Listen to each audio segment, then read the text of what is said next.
Brokerage હાઉસીસના reports જી આજે ખાસ કરીને એમએનએમ ફોકસમાં છે કારણ કે મોટાભાગના રિપોર્ટ્સ એમએનએમ માટે આવતા દેખાયા છે. સૌથી પહેલાં CLSA ની વાત કરી લઈએ તો આઉટપરફોર્મ રેટિંગ તેઓ આપી રહ્યા છે અને લક્ષ્યાંક 4470 રૂપિયા પ્રતિ શેરના તેમના તરફથી કરવામાં આવ્યા છે.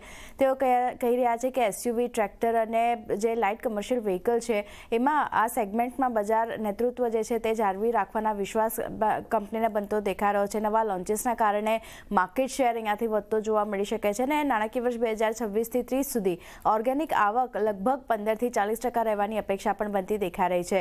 એક્સપોર્ટ માર્કેટ પર ફોકસ વધારવાનો પ્લાન કંપનીનો બનતો દેખાઈ રહ્યો છે અને FY25 થી 30 સુધીની જો વાત કરી લે તો ટ્રેક્ટર વોલ્યુમ ગ્રોથ ગાઈડન્સ તેમણે વધાર્યું છે અને વધારીને 9% કર્યું છે જે અગાઉ 7% પર હતું. વાત કરી લઈએ સિટીના રિપોર્ટની તો તેમણે પણ એમએનએમ પર બાય રેટિંગ આપ્યું છે. લક્ષ્યાંક 4230 રૂપિયા પ્રતિ શેરના સિટી તરફથી અહીંયાથી કરવામાં આવ્યા છે. સિટી કહી રહ્યો છે કે FY30 સુધી એટલે નાણાકીય વર્ષ 2030 સુધી SUVs અને LCVsમાં આવક ગ્રોથ 8 ગણો વધવાની અપેક્ષા બનતી દેખાય છે. સ્થાનિક ટ્રેક્ટર ઇન્ડસ્ટ્રી માટે આઉટલુક તેમણે સુધાર્યું છે.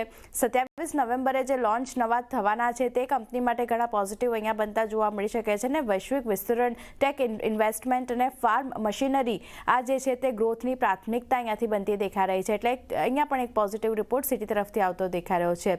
નોમુરા તરફથી પણ બાય રેટિંગ છે એમએનએમ માટે. લક્ષ્યાંક 4355 રૂપિયા પ્રતિ શેરના નોમુરા આપી રહ્યું છે.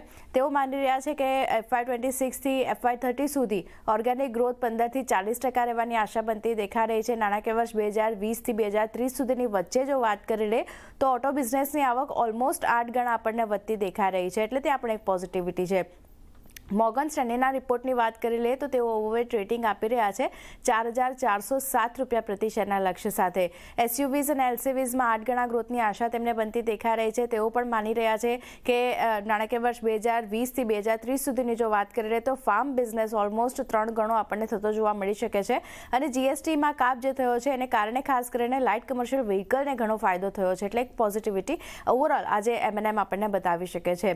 વાત કરી લે વેદાંતા માટે તો અહીંયા નો રિપોર્ટ આવ્યો છે. બાય રેટિંગ તેઓ વેદાંતા માટે આપી રહ્યા છે. લક્ષ્યાંક 686 રૂપિયા પ્રતિ શેરના તેમના તરફથી કરી રહ્યા છે. તેઓ કહી રહ્યા છે કે કંપનીનું જે ડીમર્જર છે તેના પર ખાસ કરીને ફોકસ બનતું દેખાઈ રહ્યું છે. ડિસેમ્બર 2025 સુધીમાં NCLTsના ફેવરેબલ આઉટકમની આશા પણ તેમને અહીંયાથી બનતી દેખાઈ રહી છે અને FY26ના Q4 સુધી આ ડીમર્જર જે છે તે આપણને થતું જોવા મળી શકે છે. નાણાકીય વર્ષ 2027 સુધી કન્સોલિડેટેડ ખોટ ઘટીને 61,000 સુધી આપણને આવતી દેખાઈ શકે છે. એટલે પોઝિટિવ નોટ ખાસ કરીને વેદાંતા માટે પણ આવતું દેખાઈ રહ્યું છે.